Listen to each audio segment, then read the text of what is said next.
A Companhia das Índias Ocidentais implanta a Nova Holanda, na região que vai desde o atual estado de Sergipe até o Maranhão, desde 1630. Sob o comando do Conde Maurício de Nassau houve desenvolvimento das cidades e desenvolvimento econômico que se baseou nas boas relações com os senhores de engenho da colônia. Principalmente, com os vultuosos empréstimos feitos pela WIC, eles esperavam que isso fosse um dos principais fatores da boa relação com seus novos colonos. As Repúblicas Unidas possuem um longo histórico de desenvolvimento da economia, lembrando que a Holanda foi a primeira bolsa de valores do mundo e a própria WIC é uma empresa privada desenvolvendo uma função que os países desempenhavam. Porém, não contavam com metodologia já formada da brasilidade. Os holandeses acreditavam que o empréstimo e o desenvolvimento econômico estava cativando e ensinando novos povos. Mas, com os colonos brasileiros seria diferente, eles estavam tomando empréstimos vultuosos mas já pensando no momento em que Portugal expulsaria os holandeses e com isso não pagaria suas dívidas adquiridas. Mostrando desde cedo a máxima de um famoso jargão moderno, Brasil não é para principiantes. Mas Portugal se aliara aos holandeses na Europa para conseguir sua própria independência, o que fez os senhores de engenho ter que arregaçar suas próprias mangas, pois até nisso eles não queriam, eles esperavam que o rei viesse fazer o trabalho. Nem eram independentes e os colonos mostravam que malandragem já se criava por aqui. Mas eis que surge a oportunidade perfeita. A companhia retira Maurício de Nassau, que possuía grande simpatia junto ao povo local e, a companhia também passa a cobrar altos impostos e adivinha? A oportunidade perfeita de romperem com a Holanda e não pagarem suas dívidas. Claro que nada é absoluto. Havia os que sempre gostaram de Portugal e sempre foram contrários à invasão. Enfim, estourada a revolta contra os holandeses, e com o passar do tempo o fornecimento de alimentos às tropas holandesas escasseava e estes passaram a realizar ataques aos povoados em busca de comida, aumentando a cada ano conforme a escassez se fazia presente. A batalha. Quando da reação luso-brasileira, intensificando-se as operações de guerrilha que culminariam no cerco de Recife, desde o início de 1646 começaram a fazer sentir-se os efeitos do desabastecimento daquela capital. Tradicionais fontes de abastecimento das tropas neerlandesas, como a ilha de Itamaracá, encontravam-se exauridas, levando a que o almirante Johan Lichartar largasse do Recife com alguns navios e, tomando em Itamaracá as tropas que julgou suficientes, aportou em Maria Farinha, onde consumiu um dia em uma manobra diversionista, a simular um desembarque buscando enganar os lu-brasileiros. O plano era simples. Sabendo que os homens estavam em combates e no cerco, essa chegada de surpresa seria para saquear e levar suprimentos ao exército holandês. O alvo principal seria o povoado de São Lourenço, que lhe asseguraria os suprimentos de que a capital carecia. No caminho estava Tejucupapo, outro povoado que seria saqueado como um bônus, haja vista ser bem menor e menos guarnecido, pois era mais uma moradia dos funcionários e escravos do engenho. Fácil este seria, pensou os invasores. Acoberto da noite, levantou ferros dirigindo-se a, que esperava capturar de surpresa, para em seguida marchar sobre os povoados.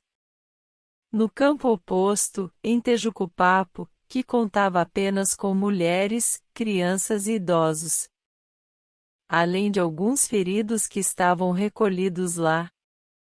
Os luso-brasileiros tinham conhecimento do plano de Lichartar, pois 2 homens, que estavam de vigia no porto, o tinham comunicado à população. O major de milícias Agostinho Nunes se encontrava no chamado reduto de Tejucupapo, talvez estivesse ferido em recuperação, as fontes não definem ao certo, Mas sendo um conhecedor das guerras, ele dá ordens de abandonar a localidade tendo em vista a total falta de capacidade de defender. Mas, eis que neste momento começa a nascer o mito das mulheres guerreiras de Tejucupapo. As mulheres se recusam a abandonar suas casas. E mais, se propõem a combater os invasores de suas terras e dali nada seria quebrado, pilhado ou saqueado.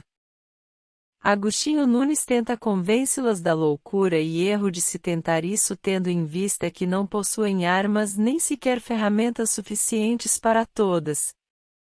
Mas elas estão irredutíveis avisando-o que se não quisesse fazer parte poderia partir. Ora, vendo a fibra, a valentia e a garra não sobrou outra opção, afinal não queria ser lembrado como covarde que deixou as mulheres sozinhas. Não tendo outro jeito, então ergueram e guarneceram o Tejucupapo. Um pequeno caminho ligava o reduto com o povoado. Nas matas em suas margens, ocultava-se uma pequena força de 30 jovens, sob o comando de Mateus Fernandes. Sem ter disso ciência, Lichartar desembarcou as suas forças, que marcharam rumo ao Tejucupapo.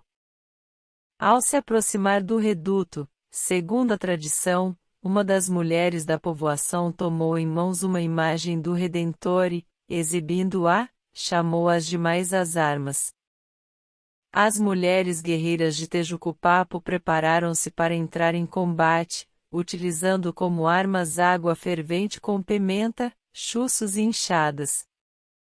Enquanto seus pais, maridos e filhos batem-se fora do reduto, elas acorreram às trincheiras para aí esperarem o inimigo. À sua chegada, sob o comando do próprio Lichartar na linha de frente, efetuou o primeiro assalto a Tejucupapo. Mas para sua total surpresa, seu ataque foi totalmente repelido. Os registros informam que elas, escondidas nas trincheiras que haviam cavado, munidas apenas com suas águas que ferveram em tachos e panelas de barro em que acrescentaram pimenta, atacavam os holandeses com a mistura jamais esperada por eles. Seus olhos eram os principais alvos, e a surpresa o melhor ataque. A reação da pequena e valente população local, que tendo à frente 4 mulheres, Maria Camarão, Maria Quitéria, Maria Clara e Joaquina, lutaram bravamente contra os invasores, enquanto os poucos homens que haviam permanecido na localidade ocupavam-se em emboscar os assaltantes, atacando-os a bala e não lhes dando sossego nas matas.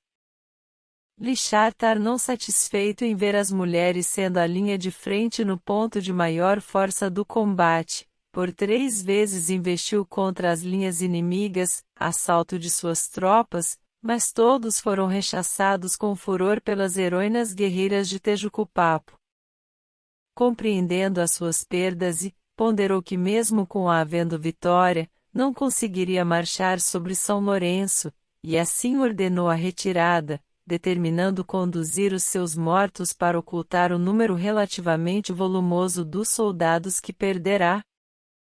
As fontes divergem nos números de mortos, uns dão conta que, como saldo da escaramuça, mais de 300 cadáveres ficaram espalhados pelo vilarejo, sobretudo flamengos. Outros dão conta de 600 e, que escondendo o fracasso de um combate contra as mulheres de Pernambuco dera ordens de esconder parte dos corpos. Mas o fato relevante é que a batalha durou horas, mas naquele 23 de abril de 1646 as mulheres guerreiras do Tejucopapo saíram vitoriosas. Data que deveria ser considerada o Dia da Mulher.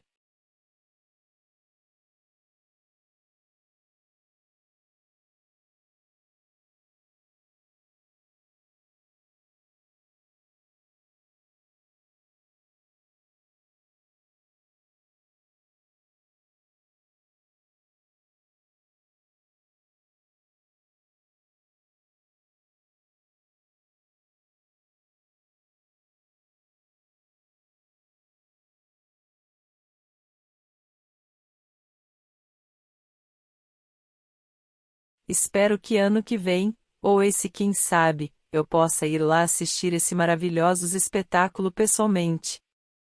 Vocês também não percam a chance. O descobrimento de Portugal. As histórias não contadas de nossos antepassados.